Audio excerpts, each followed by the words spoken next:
The stars had always been silent, and humanity had spent centuries wondering if they were alone in the vast darkness of space. But on that cold morning in December, the silence ended forever. Commander Sarah Mitchell stood in the observation deck of the International Space Station when the first ships appeared, and her coffee cup slipped from her fingers as she watched 12,000 vessels emerge from what looked like tears in the fabric of reality itself. "Control," she whispered into her radio, her voice trembling. "Are you seeing this?" Houston was seeing it. And so was Beijing and Moscow and every observatory on Earth that had a telescope pointed at the sky. And within minutes, the entire world knew that humanity was no longer alone. The ships were massive beyond comprehension, each one the size of a small moon, and they moved with a grace that defied everything humanity understood about physics.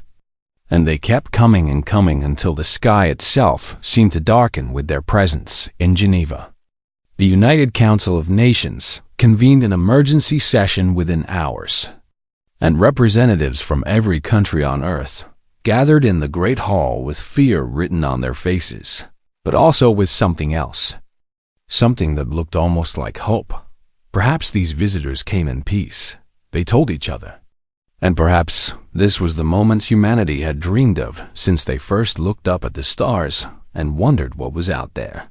Ambassador Chen Wei was chosen to speak for humanity. And she was a small woman with gray hair and kind eyes who had spent her entire life building bridges between nations. And now she would try to build a bridge between species. The first transmission came 3 days after the fleet arrived, and it was broadcast on every frequency simultaneously. And the voice that spoke was cold and mechanical, translated into every human language at once.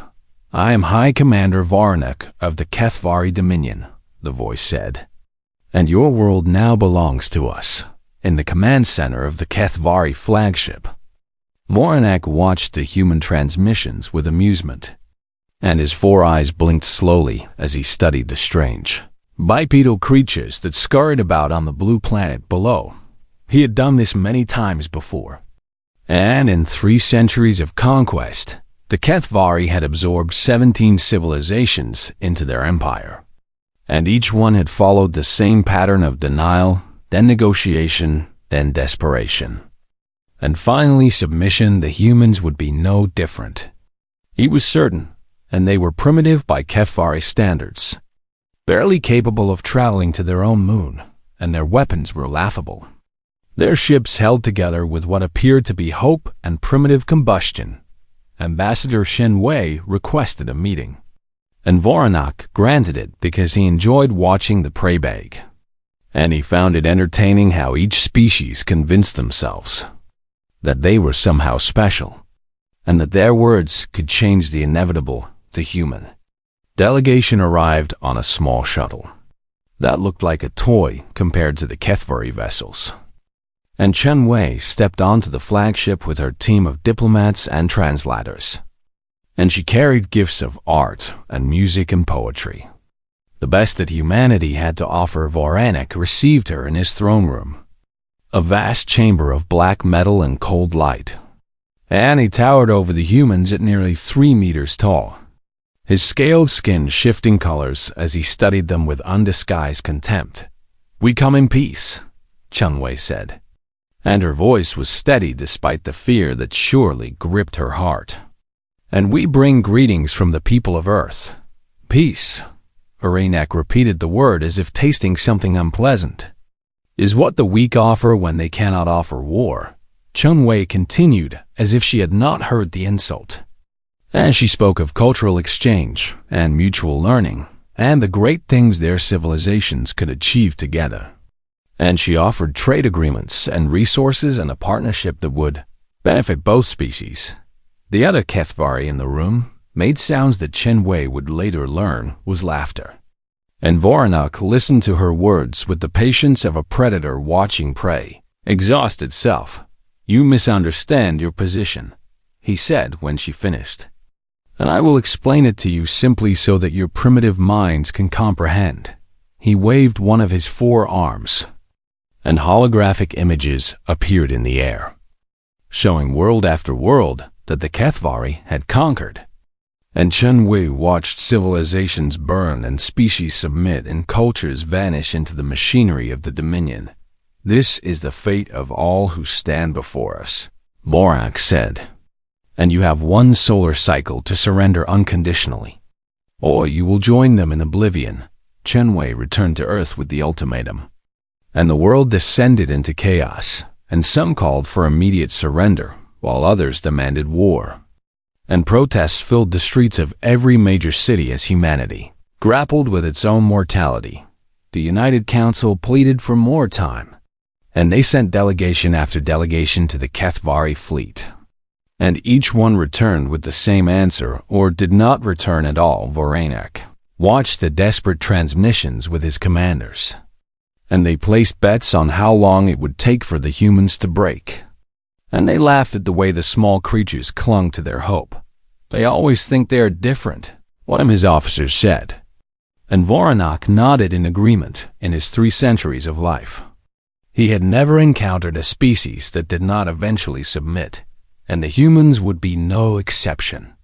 And their pathetic attempts at negotiation only proved how weak they truly were. But as the deadline approached, something changed in the human transmissions, and the pleading stopped and the delegation ceased. And a strange silence fell over the communications channels. Voranak noticed the change, but did not understand it. And he assumed that the humans had finally accepted their fate and were preparing their surrender. And he ordered his fleet to move into bombardment position. He could not have known that in the great halls of the United Council, something historic was happening, and that humanity was making a choice that would echo through the galaxy for centuries to come. The silence was not submission. The silence was a deep breath before the storm. The Great Hall of the United Council had never been so full, and representatives from every nation on Earth sat in silence as Ambassador Chen Wei finished her report. And the weight of the Kethvari ultimatum hung in the air like a death sentence. "They will not negotiate," she said, her voice tired but steady. "And they see us as nothing more than another world to consume, another species to erase from history." General Marcus Stone of the United States military stood next, and his face was grim as he presented the reality of humanity's military position. And his words fell like hammer blows upon the gathered leaders. "Our combined fleet numbers 783 vessels," he said. "And the Kethvari have 12,000 warships in our solar system alone. And their technology is at least 3 centuries ahead of ours." He showed projections and simulations, and every scenario ended the same way, with humanity's fleet destroyed in a matter of hours and Earth cities burning under orbital bombardment. "By every military calculation," he concluded, "resistance is suicide." The hall erupted into chaos, and delegates shouted at each other in a dozen languages, and some demanded surrender while others screamed for war.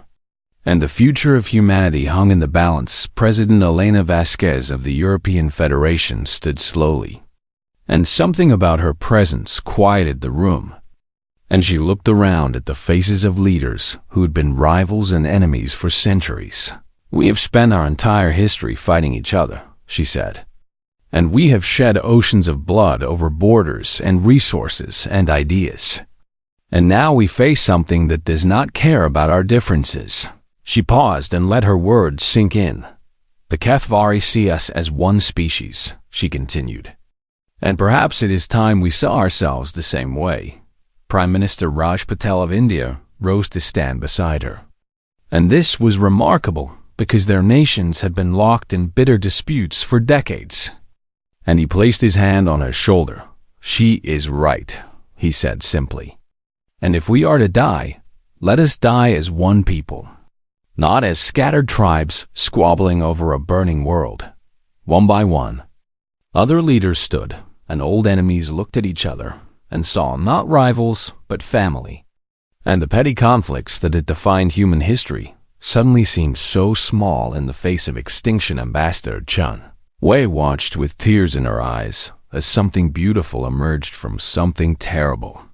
And for the first time since the Kethvari arrived, she felt something that might have been Hopivote was called. And for the first time in all of human history, every nation voted as one. And the decision was unanimous: humanity would not surrender. Admiral Yuki Tanaka of the Pacific Defense Force was chosen to lead Earth's defense. And she was 63 years old, with silver hair and calm eyes that had seen much but never wavered. And she had spent her career hoping she would never have to fight a real war. She accepted the position with a simple bow. And then she addressed the council and through them the entire world. "I have studied war my entire life," she said. "And I have always believed that the greatest victory is the one that never needs to be fought. And I have dedicated myself to peace above all else." She paused and her expression hardened. "But I also know what we are capable of when peace is no longer possible," she continued. "And the Kethvari have only seen one face of humanity. The face we show to friends and strangers, and those we hope to understand." She looked around the room at the gathered leaders of Earth. "They have seen our kindness and our hope and our willingness to compromise," she said. "And they have mistaken these things for weakness.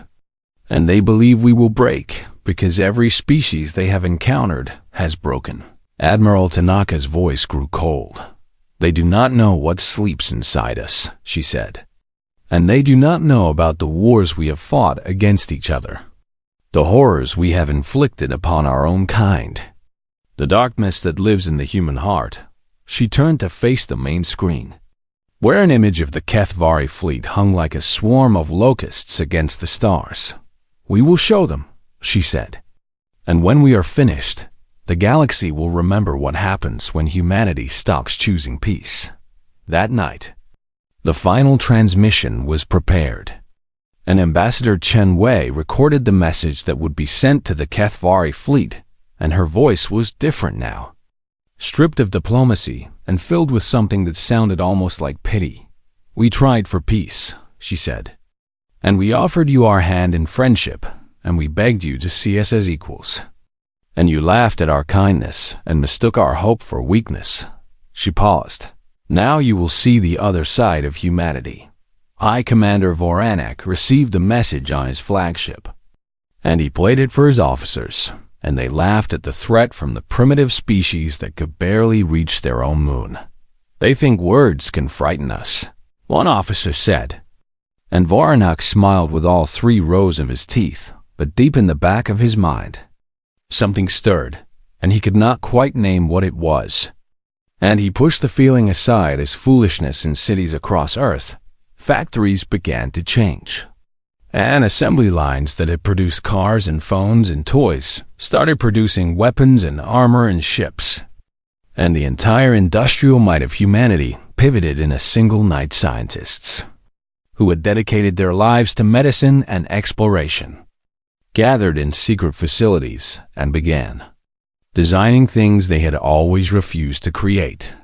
And they wept as they worked because they knew what they were becoming: volunteers lined up at recruitment centers. And they were young and old, and from every corner of the world. And they did not ask what their chances were, because they already knew the answer. Parents held their children one last time and told them that everything would be all right, even though they knew it might be a lie. And lovers said goodbye without knowing if they would ever see each other again. And somewhere in the darkness of space, humanity began to wake up.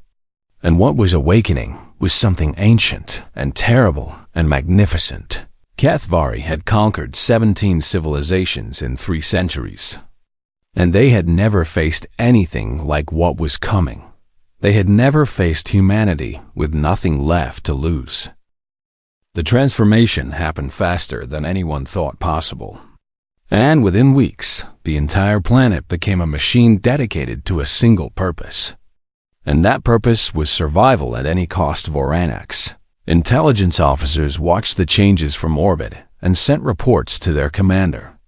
And the reports described factories working around the clock and ships being built at an impossible rate and weapons emerging that defied Cathvari understanding. It is desperation, Voronek said when he read the reports.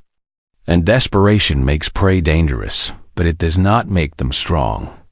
And they will exhaust themselves before they can threaten us. But the reports kept coming, and each one was more troubling than the last. In a secret facility beneath the Swiss Alps, Dr. Helena Vance led a team of the greatest minds humanity had ever produced. And they worked on projects that had been forbidden for centuries. And they broke every rule they had ever sworn to uphold. We need weapons that can hurt them, Admiral Tanaka had told her. And I do not care what it takes. Dr. Vance looked at the plans on her screen and felt sick. And these were weapons designed by minds that had studied war for thousands of years. And they were terrible beyond imagination. We can build these, she said. But we should never have to. She built them anyway, across the planet. Similar scenes played out in 100 secret locations.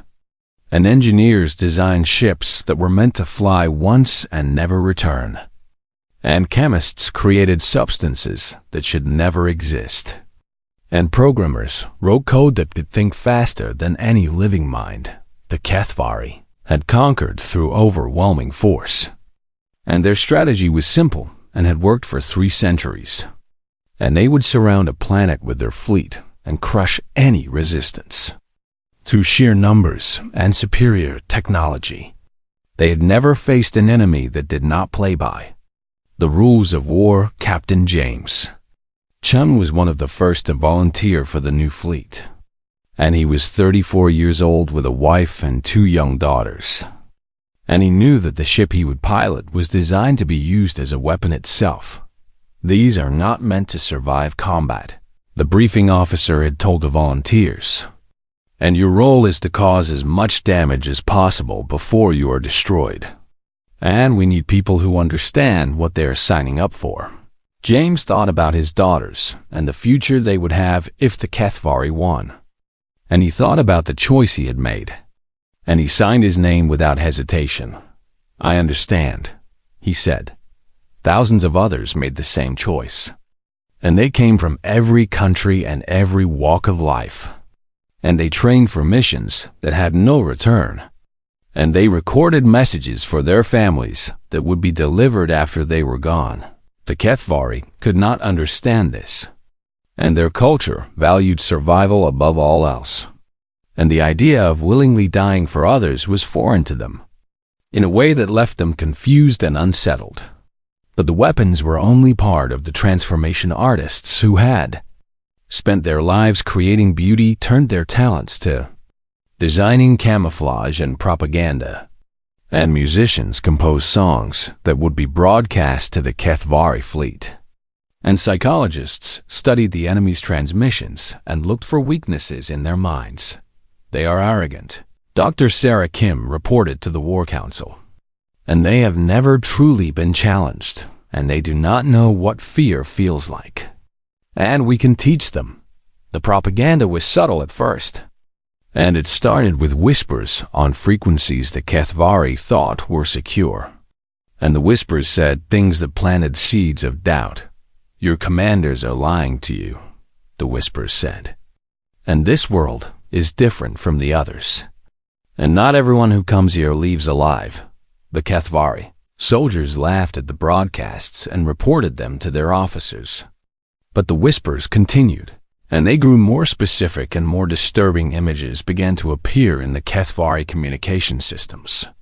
And these were images of their own ships burning and their own soldiers dying, and they were fake, but they looked real. And each one carried a simple message: we are coming. Vornik ordered his technicians to block the transmissions, but they kept finding new ways through. And his soldiers began to look over their shoulders and sleep with their weapons close. It is nothing, Voronek told them. And they are trying to scare us because they cannot fight us. And we will crush them and prove how weak they really are. He believed what he said, but somewhere in the back of his mind, that strange feeling stirred again. The humans were not behaving like any prey he had encountered before, and they were not trying to run or hide or beg. And they seemed almost eager for the fight to begin in the asteroid belt between Mars and Jupiter. Human ships hid in the darkness and waited. And they carried weapons that the HFY had never imagined, and crews that had accepted their fate. Admiral Tanaka reviewed the final battle plans and knew that millions would die. And she carried the weight of every life that would be lost. And she did not look away from what she had ordered. "We cannot win through strength," she told her commanders. "And we cannot match their numbers or their technology. And so we must win through will and sacrifice and the willingness to do what they cannot imagine." She looked at the holographic map of the solar system, where human forces were hidden like wolves in the shadows. "They think they know what war is," she said.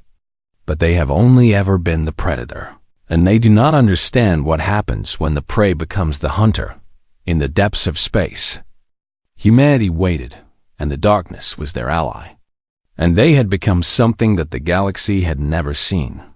They had become what they feared in themselves, and they were ready. The Battle of Mars began on a Tuesday morning, and High Commander Voronek sent a detachment of 500 ships to secure the Red Planet as a forward base for the final assault on Earth. He expected the engagement to last perhaps an hour, and he expected to lose perhaps a dozen ships to the primitive human defenses. And he told his officers to prepare the victory celebrations. 4 hours later, 312 HFY vessels drifted as burning wreckage in the space between Mars and the asteroid belt. Captain James Chun was among the first wave of human pilots. And his ship was small and fast and carried a weapon that the humans called a lance. And it was designed to punch through HFY shields at close range. "Remember your training." Admiral Tanaka's voice came through the communications channel. "And remember your families. And remember what we are fighting for." James thought of his daughters and pressed the acceleration to maximum. And his ship screamed through space toward the approaching HFY fleet. The HFY commanders expected the humans to fight at range where they could be picked off safely. And they expected the standard tactics of inferior species, trying to preserve their forces. And they arranged their fleet in a formation designed to crush such resistance. But the humans did not fight at range. First wave of human ships flew directly into the HFY formation without slowing. And they weaved between the massive alien vessels and fired their weapons at point-blank range. And when their weapons were empty, they did not retreat. They accelerated. James felt his ship shake as enemy fire tore through his hull, and his instruments screamed warnings, and his engines were failing. But he kept his course steady, aimed at the heart of a HFY carrier in his final moment. He activated the recording he had made for his daughters. "I love you both," his voice said across the stars. "And I did this so you can have a future." His ship struck the carrier at near light speed, and the explosion took 4 other HFY vessels with it across the battlefield.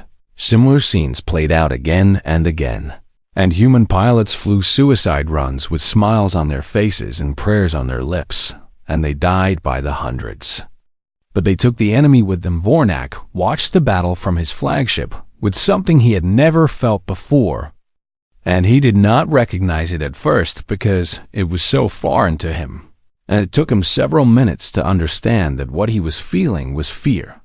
"They are insane," his tactical officer whispered, "and no species fights like this, and they are throwing their lives away as if death means nothing to them." Voronek had no answer.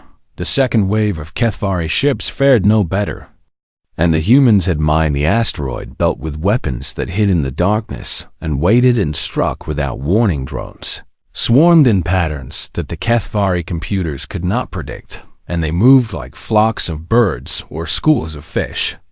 And they attacked from every direction at once and retreated before the enemy could respond. Voronek studied the patterns and tried to find logic in them, but there was none, and the humans seemed to be inventing new tactics in real time and adapting faster than his forces could respond.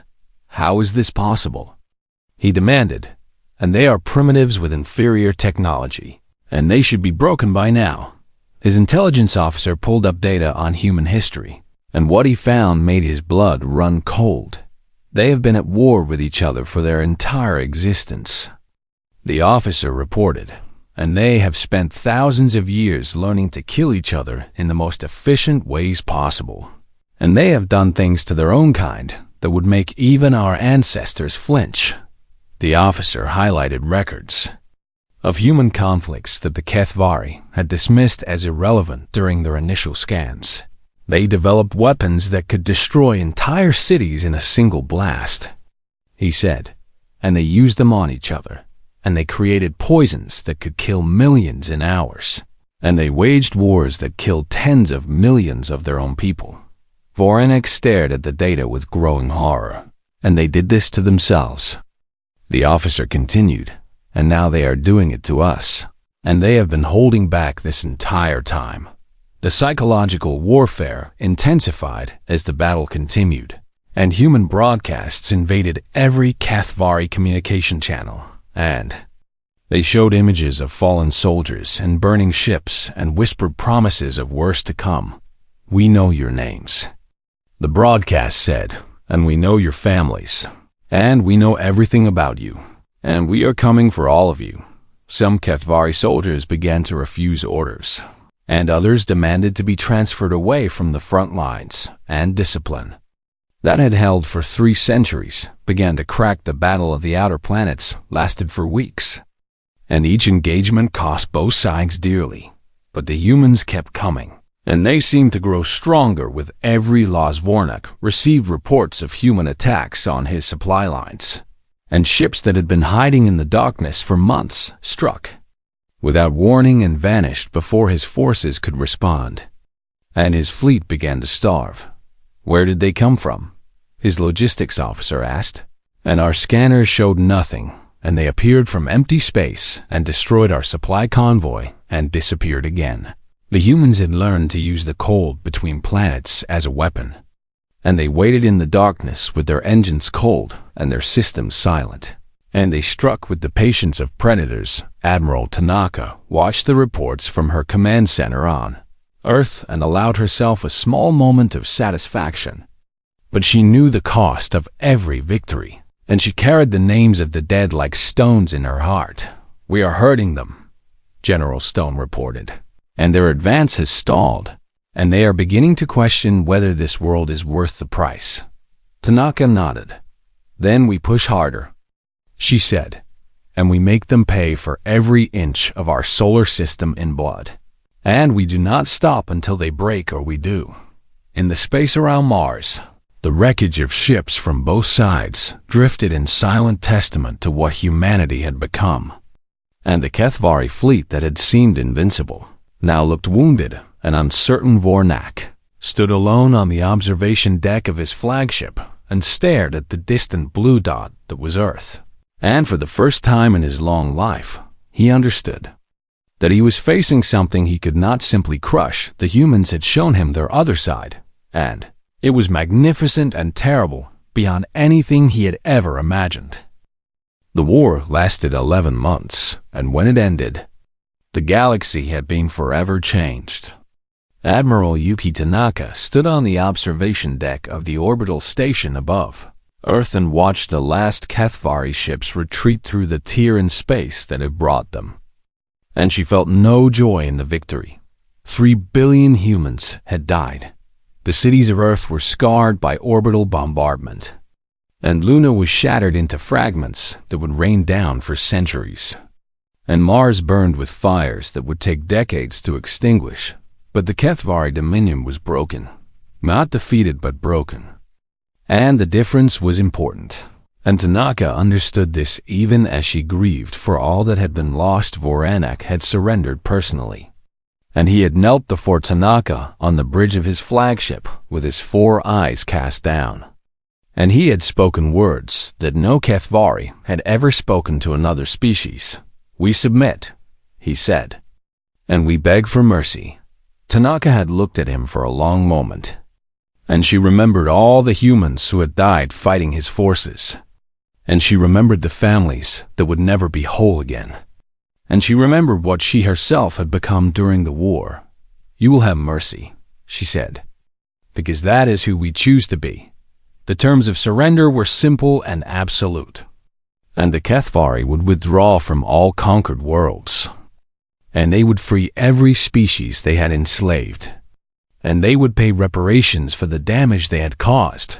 But more importantly, they would carry a message to every corner of the galaxy. "Tell them what you found here," Tanaka said to Varnak. "And tell them about the species that offered peace until peace was no longer possible. And tell them what happened when you forced us to war." Voronek nodded slowly. "What should I tell them?" he asked. "When they ask how we were defeated by primitives," Tanaka's expression was unreadable. "Tell them the truth," she said. "And tell them that you saw both sides of humanity. And tell them that the kindness we showed you was a choice we made every single day. And tell them what happens when we stop choosing kindness." The HFY retreat sent shockwaves across the galaxy. And the species they had conquered for 3 centuries watched in amazement as the Dominion crumbled. And rebellions began on 100 worlds. Humanity became a legend almost overnight. And stories spread of the small blue world that had broken the unbreakable empire. And other species whispered the name Earth with something that was half fear and half admiration. 5 years after the war, Ambassador Chen Wei represented humanity at the First Galactic Council. And she was old now with white hair and a face marked by sorrow. But her eyes still held the kindness that had defined her entire life. Delegates from dozens of species gathered to hear her speak. And they looked at the small human with wonder. And they tried to understand how such a fragile-looking creature could have done what the HFY said they had done. "We have established a new doctrine," Chen Wei announced to the council. "And it is the principle by which humanity will engage with all species we encounter." She paused and looked around the chamber at the watching faces. "We will always choose peace first," she said. "And we will negotiate and compromise and sacrifice our pride for the chance at understanding. And we will extend our hand in friendship to any who will take it." Her expression hardened slightly. "But if you force us to war," she continued, "know this, you will face something that we ourselves fear. And you will see what we are capable of when we stop choosing to be gentle." The chamber was silent after the council session. A young delegate from a species newly freed from HFY rule approached Chen Wei. And her species was insectoid with iridescent wings. And she looked at the human with a mixture of curiosity and fear. "Ambassador," the young delegate said, "I must ask you something that I cannot understand. Please." Chen Wei said with a warm smile. "The HFY were masters of war," the delegate said. "And they had conquered for 3 centuries, and no species had ever defeated them. And yet your people broke them in less than a year." She tilted her head in confusion. "How did you change so quickly?" she asked. "And how did you become warriors when you had offered peace?" Chen Wei was quiet for a long moment, and she looked out the window at the stars. And she thought about all the friends she had lost and all the things she had seen. "We did not change," she said finally. "And we just stopped pretending that the darkness was not there." The delegate did not understand. "Every kindness we showed to HFY was a choice," Chen Wei explained. "And every hand we extended in friendship was a hand that could have held a weapon. And we chose to be gentle because we wanted to be gentle, not because we could not be otherwise." She turned to face the young delegate directly. "Humans have been at war with each other since we first learned to pick up stones," she said. "And we have spent our entire history hurting each other and learning from that pain. And we carry the memory of every horror we have inflicted upon ourselves." Her eyes held ancient sorrow. "The HFY thought that our peaceful nature was our true self," she said. "And they did not understand that peace is a choice we make every single day against our nature. And when they took that choice away from us, They discovered what we truly are. The delegate shivered despite herself. "And what are you truly?" she asked in a whisper. Chen Wei smiled, and it was a sad and tired smile. "We are both," she said. "And we are the kindness that reaches out to strangers. And we are also the darkness that has burned worlds. And we choose every day which one we will be." She placed a gentle hand on the delegate's shoulder.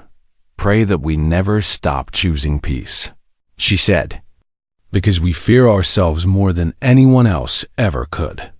The delegate watched the human ambassador walk away, and she understood something that the HFY had learned too late. Humanity was not a species that had been forced to fight. Humanity was a species that had spent its entire existence fighting. And they had only stopped when they chose to stop, and the HFY had made them choose differently in the years that followed. The story of Earth's last message spread across the galaxy, and it became a warning and a legend and a promise all at once.